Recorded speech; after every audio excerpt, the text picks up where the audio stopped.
За сайн бацхан үзэгчтэй эмийн зөв зохистой хэрэглээг эвшүүлээ ураатай эмзүүч зөвлөж нэвтрүүлэг юм энэ 7 хоногийн дугаар хүрэхэд бэлэн болсон байна. За студид мөнх хоёр эмзүүч эмзүү ухааны магистр докторант ирсэн байна. За бидний урилгыг хүлээж авч ирсэн маш их баярлалаа. За та бид хоёрын өнөөдрийн ярилцах сэдв бол элэг зүсний үйл ажиллагаанд нөлөөлдөг одоо ийм бэлтгэмлийн талаар байгаа шүү дээ. Та үзэгчд маань за элэг гэдэг нь өөрөө яг ямар эрхтэй юм бэ? Энэ талаараас тайлбарлаж өггүй. Элэг гэд маань одоо хэвлийн үндэд байрладаг хотоодны баруун дээд орчин байрлалтай тийм ерөнхийдөө одоо гурвалжин хэлбэрийн эрхтэн байгаа шүү дээ. Элэг өөрөө тийм одоо хамгийн том биед байдаг булчирхай гэж ярьдаг юм да манай ангах ухаанд. Элэг маань маш олон үүрэгтэй. Элэгний бол үүргийг ерөөсөө тоочод баршгүй байдаг. Гэтэл эрхтэн болго өөрийн гэсэн л олон үүрэгтэй шүү дээ.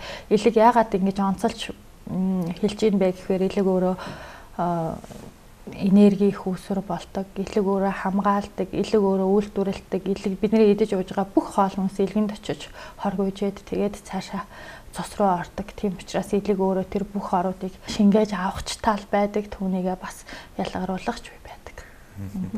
Хоёлаа элэг гэдэг ярьсан чинь бас цусны талаараас дурдахгүй байж болохгүй. Цус маань одоо ямар үүрэгтэй байдаг вэ? Нөгөө элэг маань л бас цусыг үүсгээд байгаа. Цусыг үүсгэж цусны хүүдээ рүүгээ цус үүсгдэг. Тэгээд цус өөрөө ямар үүрэгтэй юм бэ гэхээр нарийн гидс рүү ороод хоолыг боловсруулдаг. Одоо бидний идж байгаа өөх тосыг боловсруулдаг хэрэгтэй шүү дээ. Тэгээд элэг цусны үйл ажиллагаа алдагдахаар одоо элэг цусны өөрчлөлтүүд үүсдэг. Элэг маань өөрөө цусыг ялгаруулдаг гэжсэн цус маанаас ямар үүрэгтэй юм бэ? Эрхтэн үү эсвэл биш юм уу? Цусыг бас эрхтэн биш гэж хэлээ гэхээр цус өөрөө угаасаа цусны хүүдийгээ цорготой хажуудаа тодорхой хэмжээнд хэлбэрт дүрстэй байгаа. Тийм учраас ялтчгүй л эрхтэндээ орно.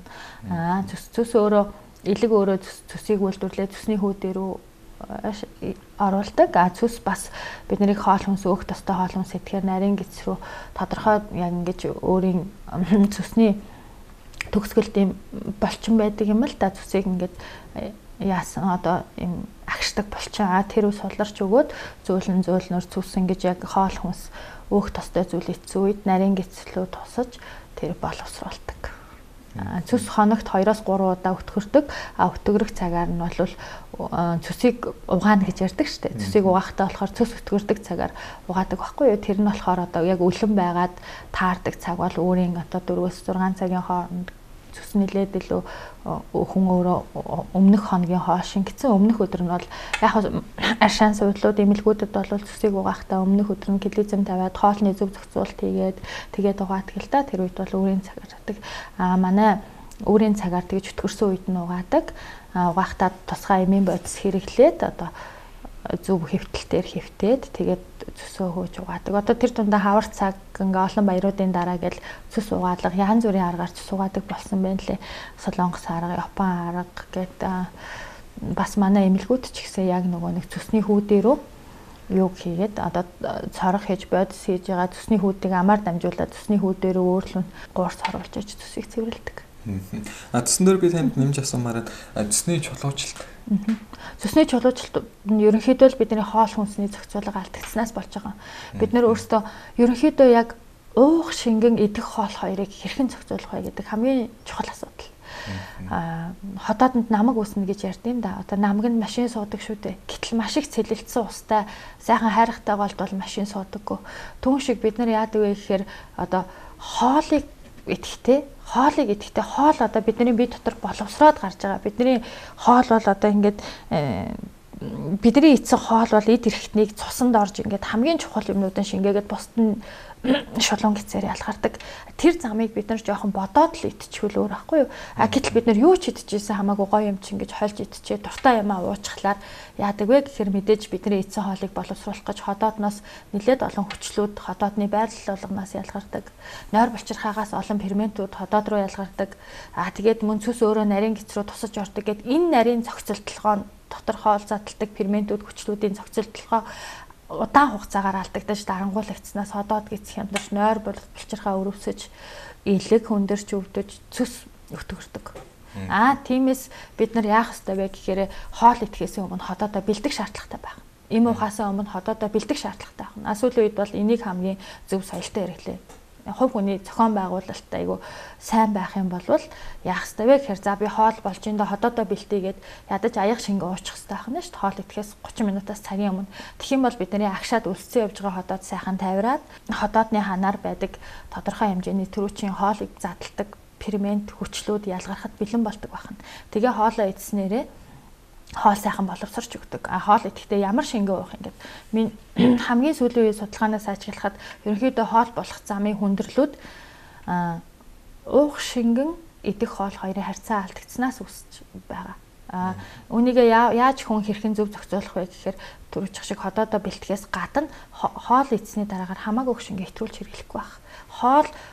Хоол болоод уух их хэмжээний шингэн хоёрын хооронд дор хаяж 1 цаг 30 минутаас 2 цагийн зай байх юм бол эхний хоол сайхан шингээд явчихна. Нөгөө намаг үсэхгүй байх нь шүү дээ. Намаг үссэн тохиолдолд яах вэ гэхээр шингэн байгаа. Ходоод хоол боловсруулахгүй байгаа. Гэтэл нөгөө нэг хоолыг задалдаг ферментүүд чи ходоод дүүр учраас автоматар их хэмжээгээр ялгараад тахна. Ялгараад тахаар яах вэ гэхээр хансан уусмал болоод хоолоо задалж өгөхгүй удаад тэгээ бид нар унтахаараа зүүдлээд цанхааж өвдөөд гэдс цанхаагаад ингэдэг байна. Энэ нь болохоор мэдээж элэг зүс бүх хоол боловсруулах хэрэгтний маань дарангуйч өгдөг хамгийн таагүй процесс байх нь. За хоёлаа өнөөдрийн маань сэдв болохоор за элэг зүсний үйл ажиллагаанд нөлөөлдөг эм бэлтгэмлийн талаар байгаа шүү дээ. Тийм ээ. Элэг зүснийг яг одоо элэгний эм гээд ингээ гэхээр элэгний өөрчлөлт маань их хвчлэн дандаа нөгөө нэг вирусны халдвараас болдог. Одоо вирусны халдвар вирусыг эмчилж ийн гэж байгаа.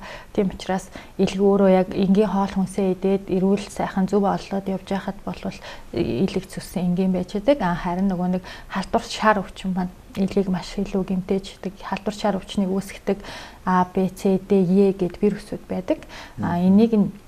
Үүнийг бол эмчилдэг шүү дээ. Энээс бол улбаатай элхэнд болохоор элэгний архаг өрсөлдөөс үүсдэг.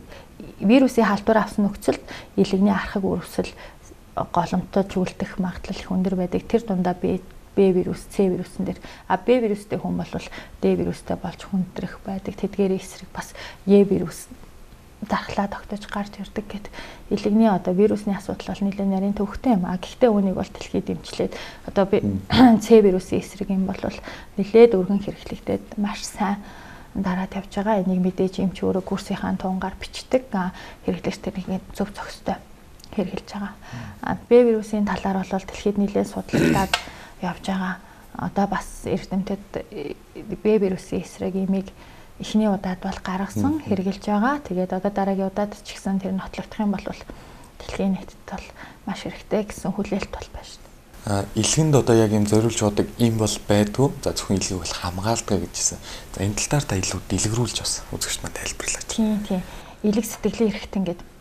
Илгэн дээр яагаад юм ярьдаг юм бэ гэхээр илгэний хамгийн сайн юм инээдэм гэд ч угаасаа одоо эвч болгоо ярьдаг илэг муутай хүн тайван байх ёстой гэд одоо манай эмийн сангуудад ч гэсэн илэгний эм гэхэд дандаа л илэг хамгаалах бэлтгэл байдаг л та. Одоо 9 цаал гэдэг одоо фосфолипид шар буурцгийн фосфолипид гэ бэлтгэл байдаг. Тэр бас одоо даатгалаар олгогддог эмийг бас илгийг маш сайн хамгаалдаг.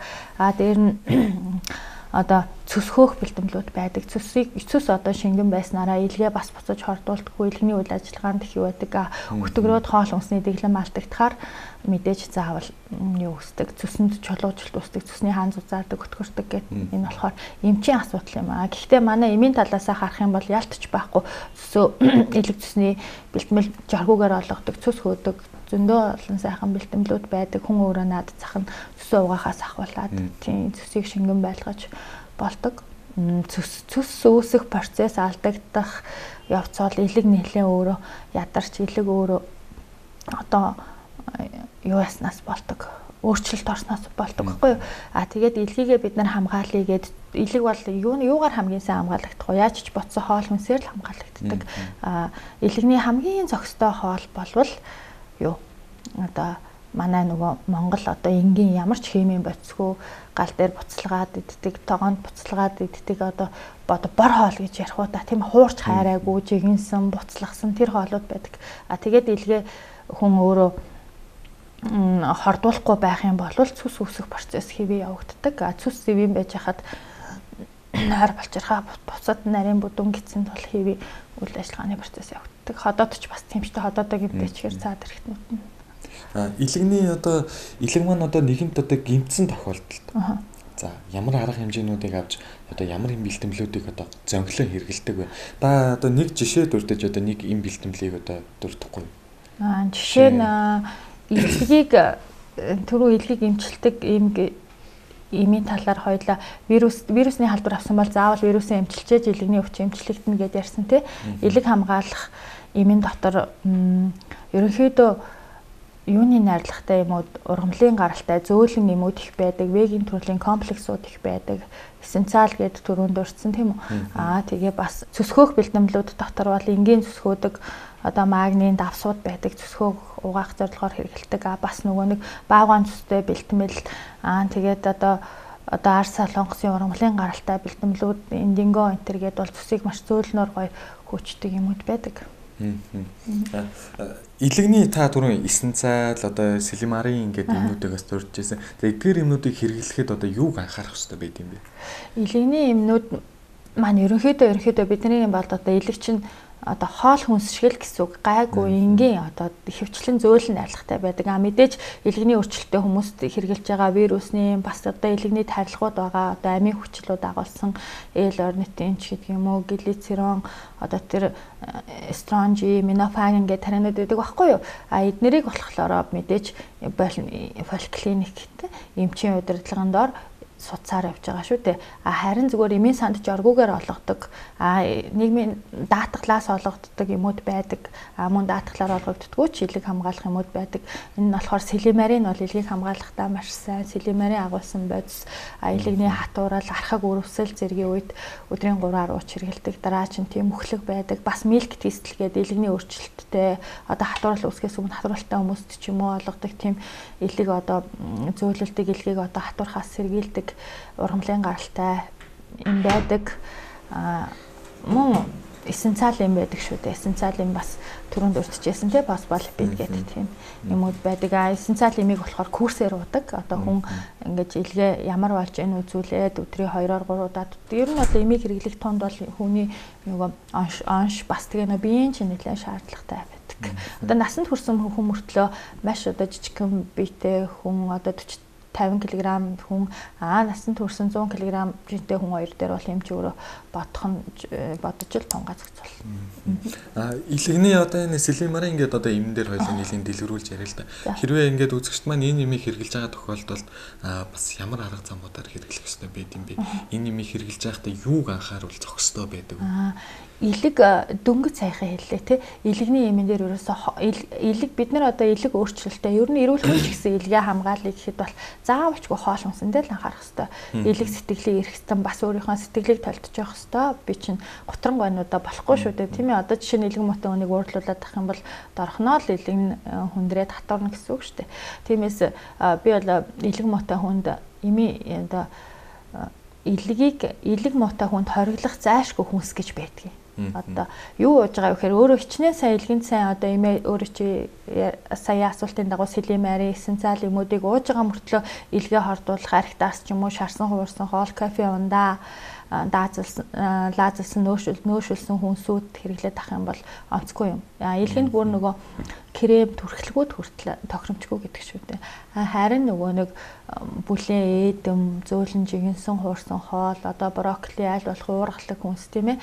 Атга улаан эзгий манай монголчин харьцангуй илэгний тижэл ихтэй орон сүүний өхрийн сүүний эдмиг одоо яг бяцлаг хэлбэрээр нь бүх шар сүүгийг авцснаар биш жоохон усархаг шар сүүтэй эдэм бол илгэнд маш сонгомлоор маш сайн нөлөөлдөг гэдэг. Тэр шар сүүт шиг хийсэн импортлж оруулж ирсэн юм хүртэл байдгийн штэ. Ерөнхийдөө илэг цусны үйл ажиллагаа сайжруулдаг яадаг гэдэг. Гэтэл бол бид нар бол одоо сүүгээ эдүүлээд л тэр илэг хамгаалах эдмээ гаргаж аваад идэх боломжтой юм. Тэгэхээр та бүхэн ярианаас би өнөөдрийн үед бол нэг дүгнэлтийг хүлээлээ. За илгэнд бол яг зориулагдсан юм гэж байдгүй илгийг хэмжилдэг. Илгийг зөвхөн хамгаалдаг юм бэлтгэл байдаг юм байна. Илгийг бас уучлаарай яг бас тэгж ойлгож болохгүй. Ягаад тэгэхээр нөгөө нэг одоо илгэнд вирусын эсрэг юмнуудгээ ярьлаа шүү дээ. Бас илгэнийг одоо энэ одоо больницын нөхцөлд хийдэг юмуд байдаг. Илэг ер нь одоо илүү эмчлэгдэх хурдан чимчилгээ авдаг гэдэг л дээ. Тийм тэр утгаараа илэг хамгаалах бэлтгэлүүдийг бол хэрэгэлдэг. Та элэг сэтгэлийн эрэхт ингээд дүүрэн дурдсан. Тэгээд энэ тал дээр бид нар их ярьдаг шүү дээ. Одоо элэг хөших тий. Одоо инээхээр одоо элэг хөшлөөч гэдэг юм, элэг татлаач гэдэг юм ингэж ярьдаг. Та энэ талаар одоо мэрэгжлийн хүний үед бас одоо ямар одоо холбоо хамаарал байдаг болоод ингэж бид нар ярьд юм бол. Холбоо хамаарал маш их байгаа. Одоо жишээ нь манай нөхөр бол ээжийг ярьдаг байсан шүү дээ. Би жаал оруулж инээлгэж жагаад гараад ирлээ. Тэгэхээр хэдэн өдөртөө би энэ өвддөггүй энэ сайхан гэж ярьдаг байсан. Тэгэхээр яалтч байхгүй элэг өөрөө сэтгэлийн эрхтэн сэтгэл гондуухай явахад элгээ ажиглах юм бол элэгний өөрчлөлтөд хүн хүндрэлэл ирдэг гэдэг. Манай хойд Орос улсад хүртэл нөгөө элгийг эмчилдэг инэдмийн өрөөгээд айл нилээд хэдэн жилийн өмнө гаргасан байсан. Тэр яадгүй гэхээр айгүй сайхан хошин шиг яриад ингэж хөрвөөгөө хошоо өргөшөө унаад инээгээд байдаг өрөөнд элгийг эмчлээд судалгаа хийсэн. Судалгааны баг байсан гэсэн. Тэгээд тэр судалгаа яаж гарсан бэ гэхээр ерөнхийдөө сайхан зантай хүний элэг бол сайхан байд юм байна гэдэг судалгаа гарсан байсан. Бас Орос их сонин судалгаа хийдэг штэ. Арх удаг хараал хилдэг айлын хүүхэд хүмүүсийг яагаад тасалж аваад тэгээд зүгээр энгийн сайхан тайван амьдралтай инээд хөөртэй айлын хүмүүсийг бас ингээд ялгаж аваад судалгаа хийсэн байхад бол хоёр шал өөр өөртөө ажиглагдчихсэн юм. Тийм учраас бид нар хэлэх үг гэдэг хоол хамгаал үйлдэлүүд маань инээд хүртэл байвал илгэнд сайн байх. За зөвхөн ингээд нэвтрүүлэг маань энэ хүрээд өндөрлөж байна. Им бол хоол биш, имийн зөв зохистой эрхлийг хэвшүүлье.